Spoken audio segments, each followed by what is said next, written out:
Hello, everyone. I just want to jump on here real quick. I already recorded the first episode of the podcast. It went great. I really enjoyed having AlphaSuri, but unfortunately, I did not know how to use the Zoom settings properly, so there was a lot of back and forth, which is now fixed, but was not fixed prior to the first episode. So I do apologize, but just want you guys to know that it won't.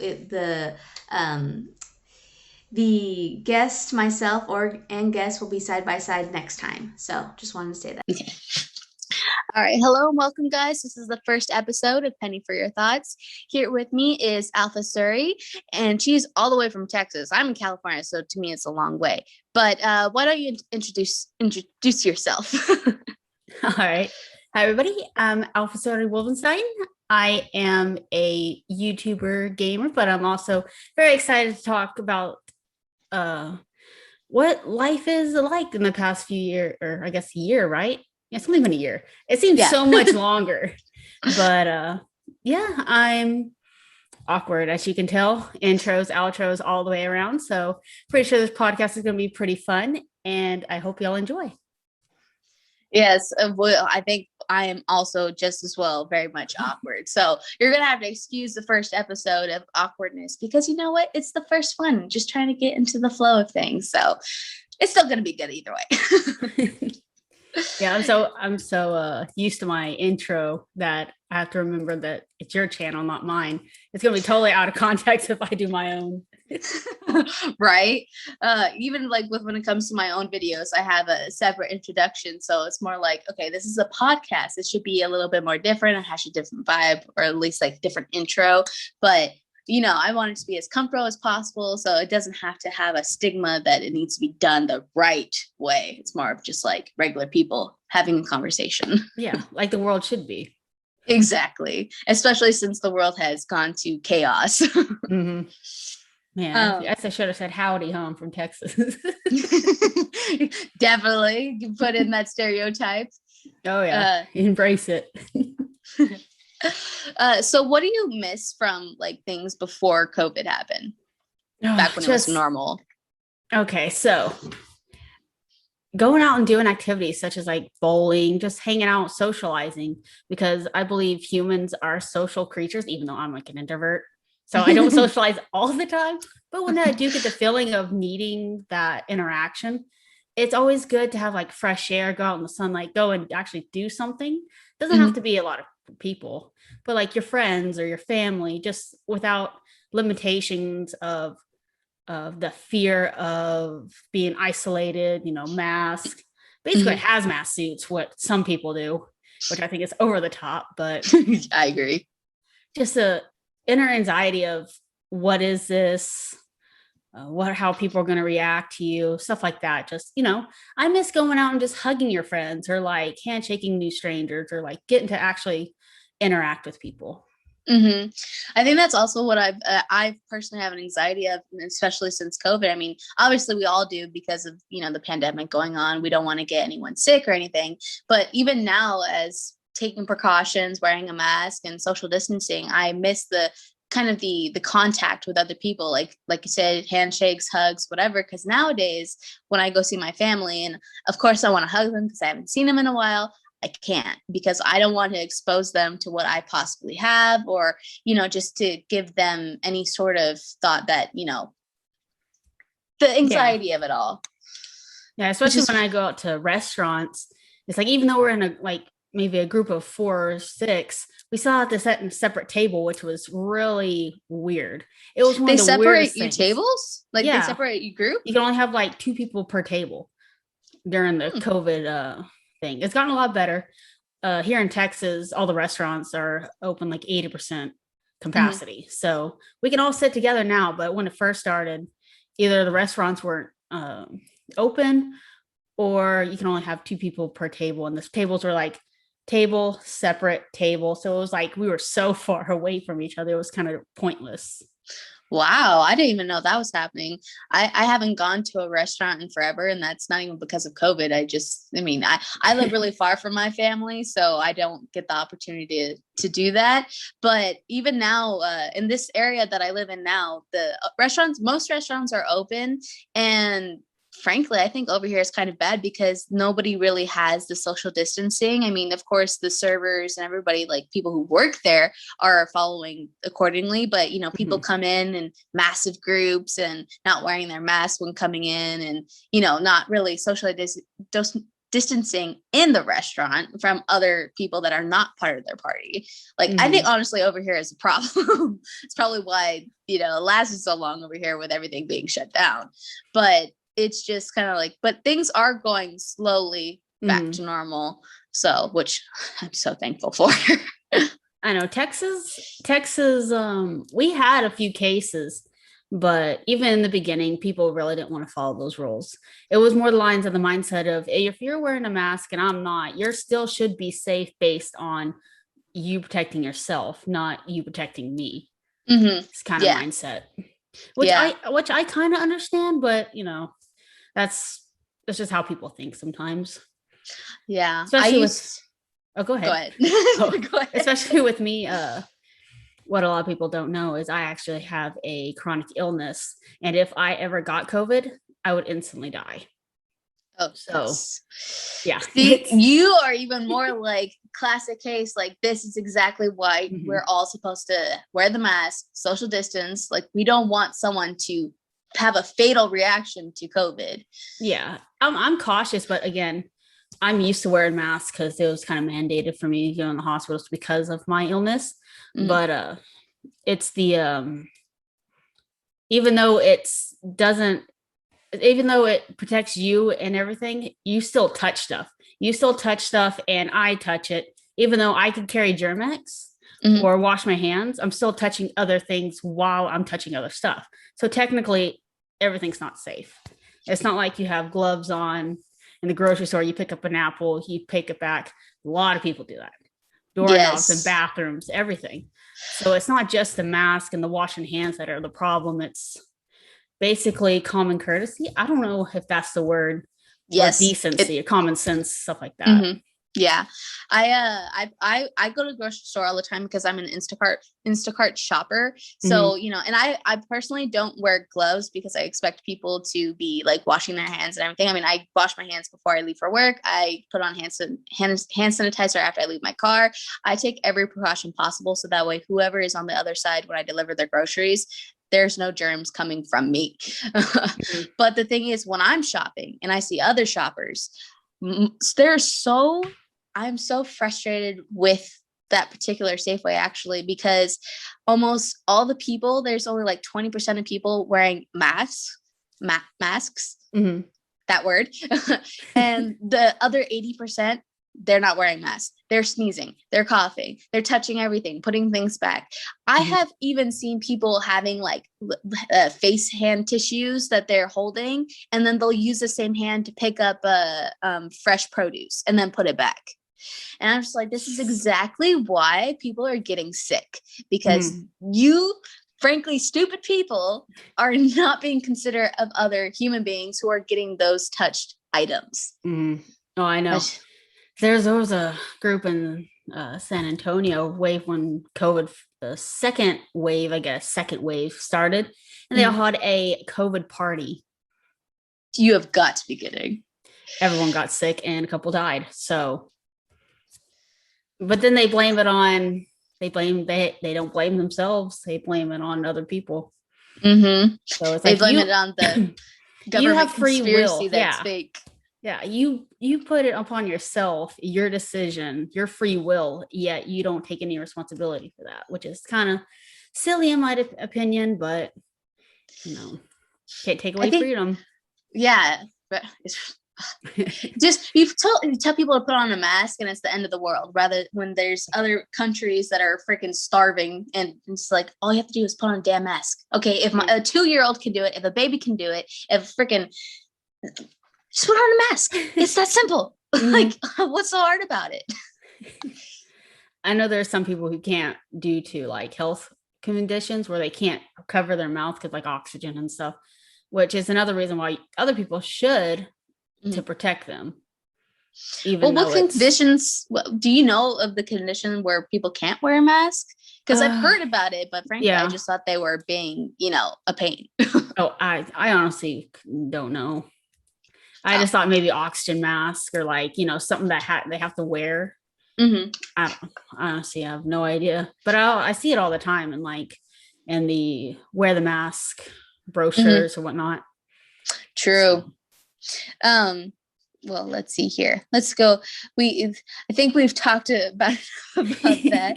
I think we're mainly venting, but right. We're just mostly venting. It's okay. Yeah. I like venting. I have a lot to say, even if nobody wants to hear it.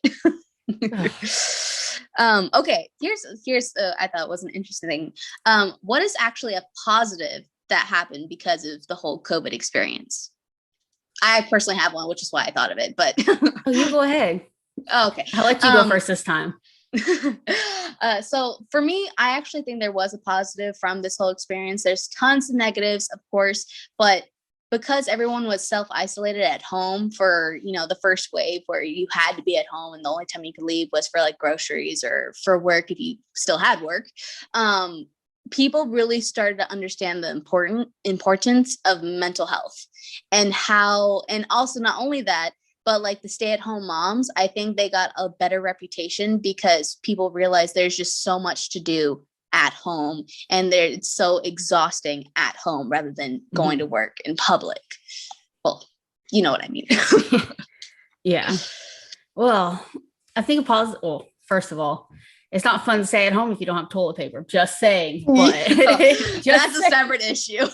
No toilet paper and no way to clean your house because everyone took all the Germ-X and all this other stuff. But they overdid it. There were so many people who overdid it with that. It was so annoying.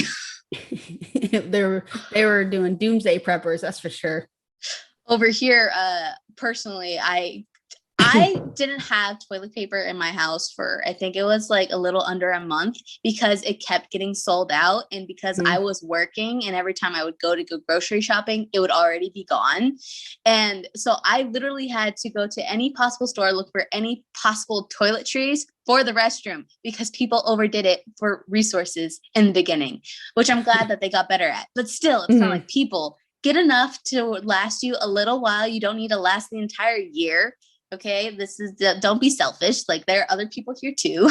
Oh, what made me mad was, I know we're trying to be positive here, but it's a negative experience. There's a lot of people that actually bought tons of toilet paper to resell them for a higher price. Like they were selling a roll for $20. Yeah, which was silly. Like that is talk about taking advantage of a situation right now.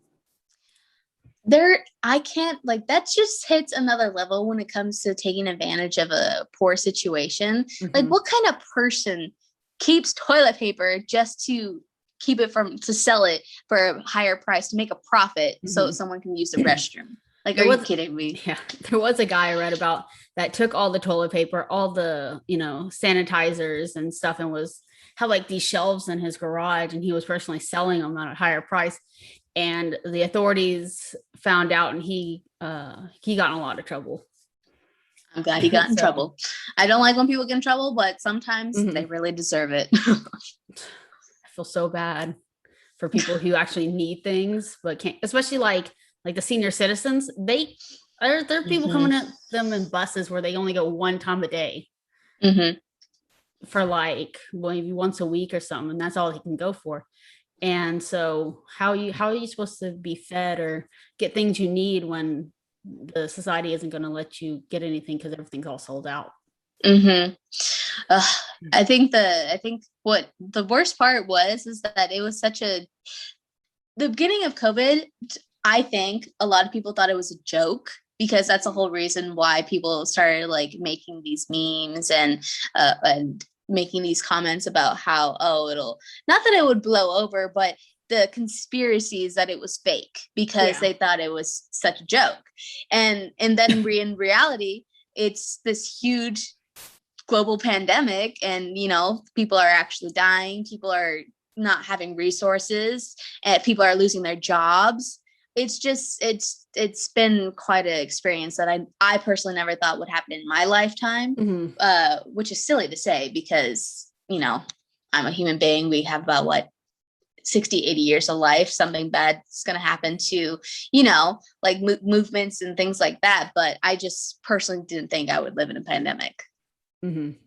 Yeah, me neither. But yeah, a lot of people thought it was fake due to all the masking, regulations, like the government's trying to control us, kind of like narrow us down sort of stuff. So I think that's what the conspiracy theories were focused on, because COVID is a man-made disease.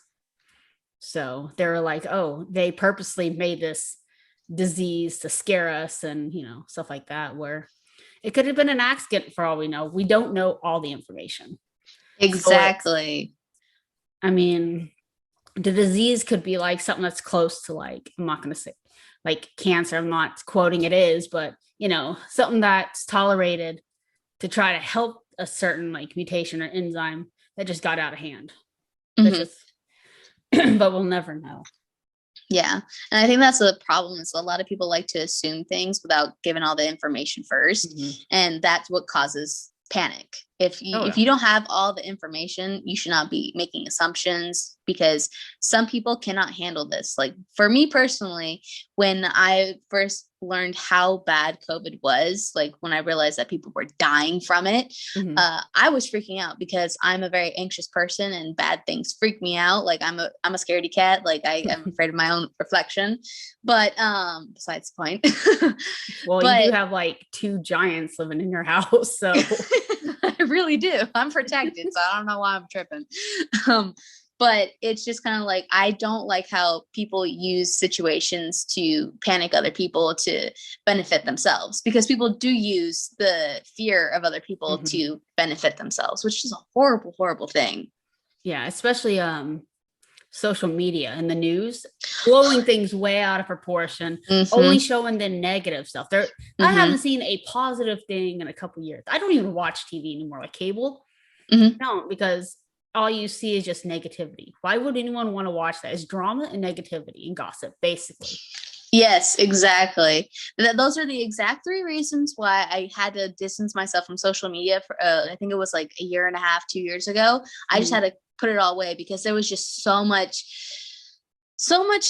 fear, so much gossip, so much political crap, frankly. And I couldn't tolerate it. Like, I'm trying to, keep in touch with my family members, with my friends. I'm not trying to see all this other bull crap. I'm trying to watch TV, not trying to see like, the news popping up saying, oh, there's a freaking mass, I don't know, something. Yeah. Oh, anyway, so the positives. we digressed. Our topic was something that's positive in my life is, well, joking aside, I am now a 4-star chef, because I have been cooking for myself. Nice. For the past year. I usually I like takeout. I'm one of those people that stay at home, kind of lazy if I'm by myself. Like I love cooking for other people, but I don't like cooking for myself. And me having to cook for myself all the time, because some stores would be closed during the early. So internet's my best friend. I looked up recipes, went to the store. Hey, and also saved me money. So hey, another plus. Exactly. I think I saved more money staying at home, doing what, cooking doing at home, things for myself, not paying for Amazon still. It gets I think sometimes. Everyone has that. I think everybody has that problem. Freaking Amazon stealing all our money. Oh yeah. No, my dogs are a lot more happy since I play with them more often. But yeah, it's away from drama too. Like, get time for yourself, get to know yourself. Like you said, the mental illness is real. For people who I have anxiety and depression, like mild, and sometimes it will hit, but it broadens up the perspective of just how bad it can get, or how well you can handle it based on little things that you can do. Like I used to go to like little small groups, and just my friends would help.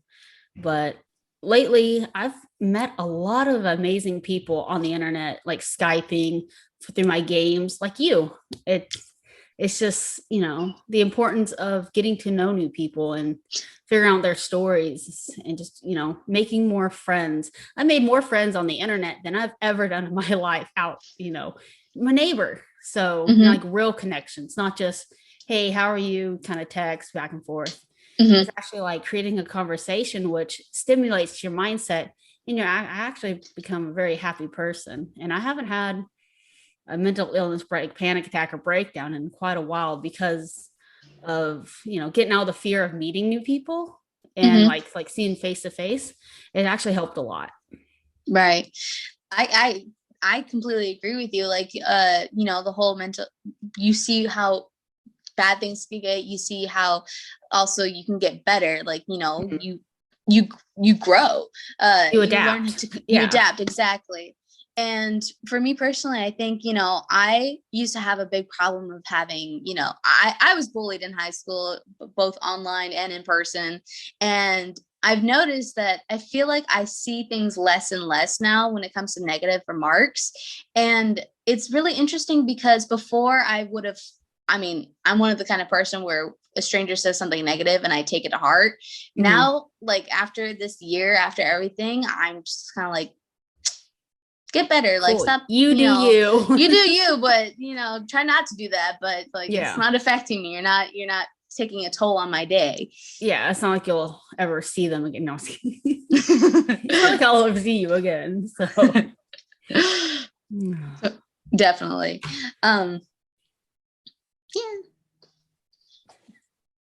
Putting my notes away because pretty much we talked about everything. Is that grape juice? But no, it's a Diet Dr. Pepper. Dr. Pepper. I like Dr. Pepper. Yeah. Yeah, I don't know. I'm a caffeine addict. I drink coffee. I drink soda. Whatever gets me through the day. Of course, I drink water, but right. I have to say that I drink water, guys. Right. I personally struggle with water. I need to drink more water. I've gone, I think now 2 days without drinking a single sip of water. It's okay. I drink tea. It has water in it, but I don't drink water. It's a grass problem. Water. Tea's just grass water. Leaf water, not grass. Oh God. Oh. How's your family doing with all this? Well, for my family, I think, they're doing pretty good. I have groups of families. I put them into groups. I put the family that I was raised with, the family I visited a lot, and then the cooler family that, I talk to but never visit. Now, the funny thing you say that is the talk to but never visit. Since COVID, have you grown closer to your family? Like more like worried some, making sure, checking up, talking to them more, seeing how their mental illness or mental illness, mental stability is, how they're adapting. Do they have everything they need? Like, are you more concerned and more talkative of how they're doing based on COVID? Or because it's not like you could just walk over to the house nowadays. Yeah, especially because I live like 200 miles from my family, so I definitely can't walk or barely even drive. Honestly, since COVID, I feel like my family, especially with their relationship with me, I mean, half of it never had a problem, but the other half, we did have problems, and there was a lot of distance, and most of it was my fault because I pushed myself away, and I made choices that just there could have been better choices, and but. I think because of COVID and kind of, everybody went through kind of like the wheel of things, like the depression. I mean, even if it was even if they don't live with it, I think about all of my family got a little bit of depression because of COVID, because it's such a crazy thing and it affected our lives so much. But for the half of the family that kind of had problems with me, where our relationship was not in best terms, it has gotten, frankly, 100% better. We talk more. We have, we have a happier relationship, a better relationship, a healthier relationship. And it's just, it's genuine concerns on both sides where it's just kind of like, is everything okay? Checking in here and there. I'm definitely checked in on a lot. Like my family was like, do you have everything? Cause they knew for a little while that things were really rough over here. And they, went out of their way to help me, which is, great. It's reassuring. Mm-hmm. Yeah, I brought it up just because I've noticed in my life that every tragedy has hope, and with every hope comes a more powerful connection. Like hurricanes, yeah, it's a tragedy, but it brings people together. Pandemics, it separates us to where we can't see each other, but mentally it brings us all together. So that's why I was thinking one of the good positives that you were asking me before is based on everything could be positive in a light that you can't see.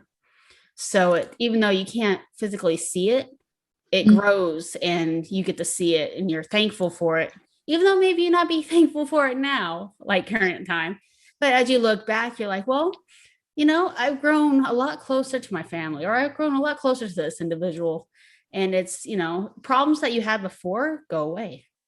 Mm-hmm. So it's like, it brings a new light to what your life is and what it has to become. Yeah. And, I actually really like that you said that about how, there can't be hope, like without something tragic, like that hope comes from tragedy or whatever, because it's true. It's 100% true. I mean, I'm not trying to talk political or about movements or anything, but I'm just gonna make this really, really fast. I mean, take because I'm from San Francisco, and right now there's a lot of Asian hate going on, and people are getting attacked because of their race and everything, and which is stupid.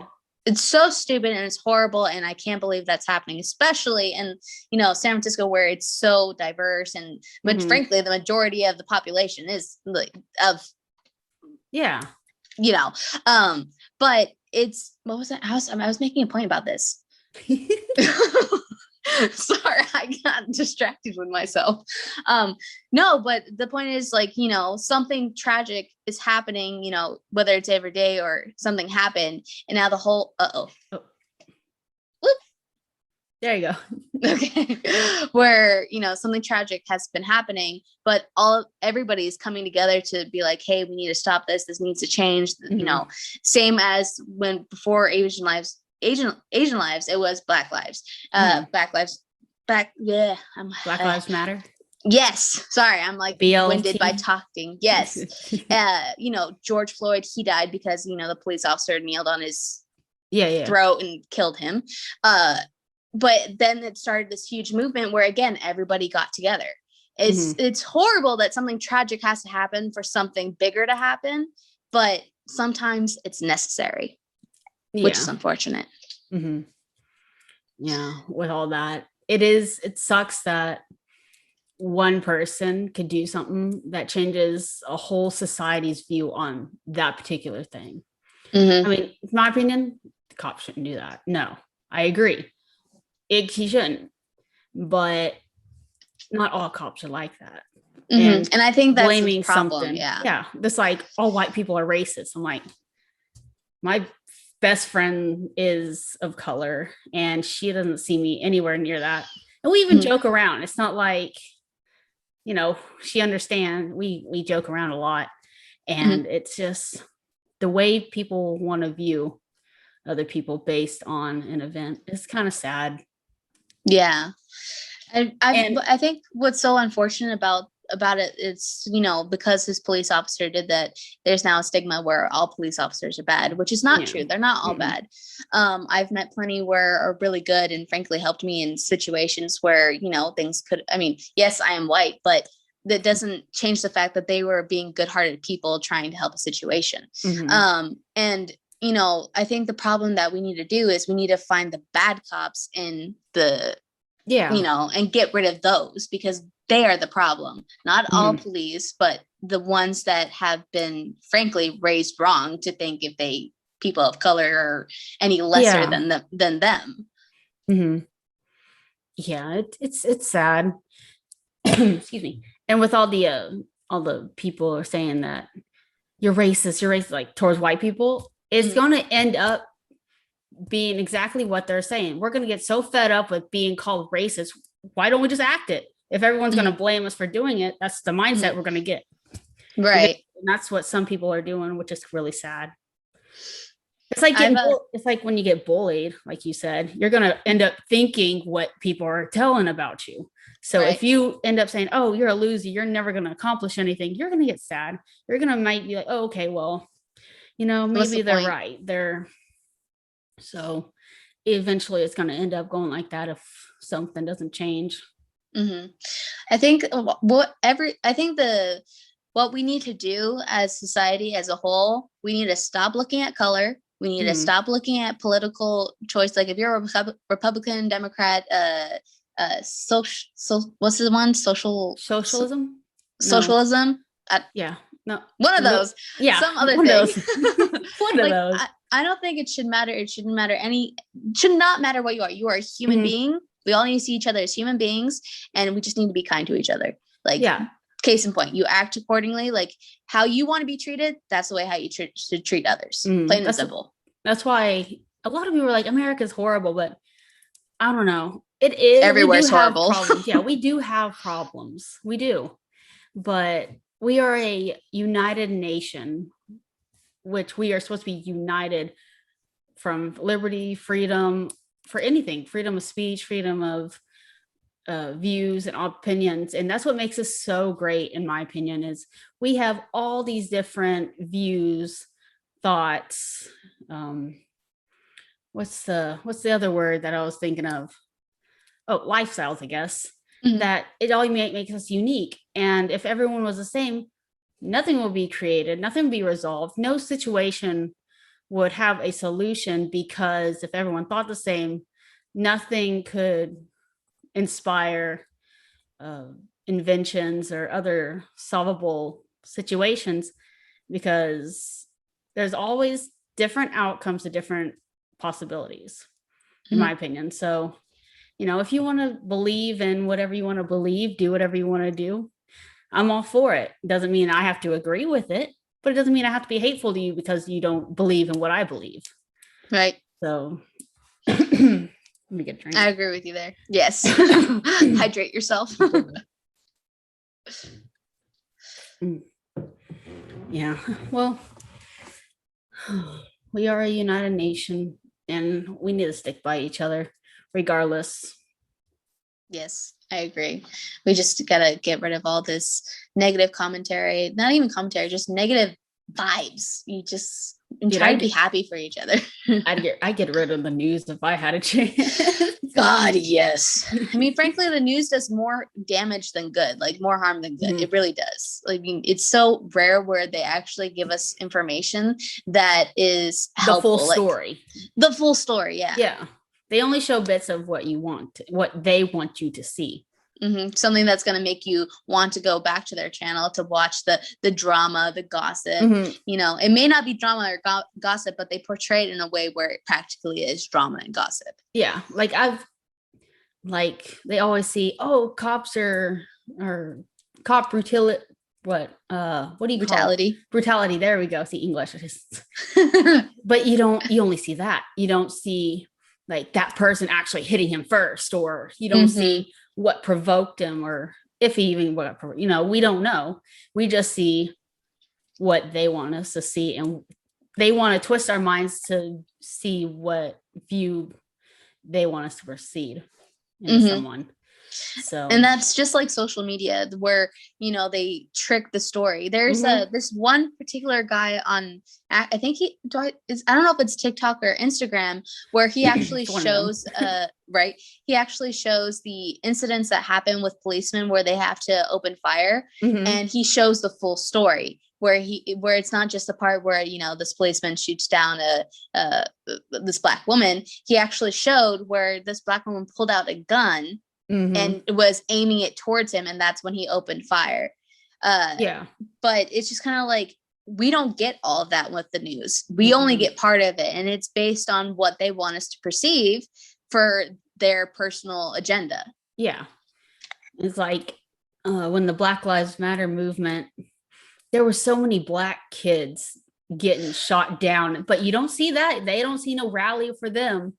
So it's like, it makes me upset that you can take a situation, which is bad. I'm not saying, Black lives don't matter. But don't say that. all Black lives matter, even from the kids that were there to, the adults. So why would you not want to rally for those kids or make a big deal for them instead of just one individual? Right. Yeah, so that makes it's sense. just sad. It really, really, really is. Well, is there anything else you'd like to say? I'm good if you're good. Okay, well, thank you so much for coming on my podcast. I really appreciate it. My camera shook. I saw that. I appreciate having this conversation with you, and I definitely hope that you'll like return to the podcast and be a returning guest. Oh yeah, I'd love to. Just let me know whenever. I'm always full of stories. I bet next one should be, some more well, not that this was not interesting, but I'm saying more of the storytelling type podcast. This was just more of the first episode, so people can understand what I was trying to come at with this podcast about how different it is from then and now, and the whole reason why I want to have this communication line. So, yeah. Well, I'm super excited. Thank you so much for having me.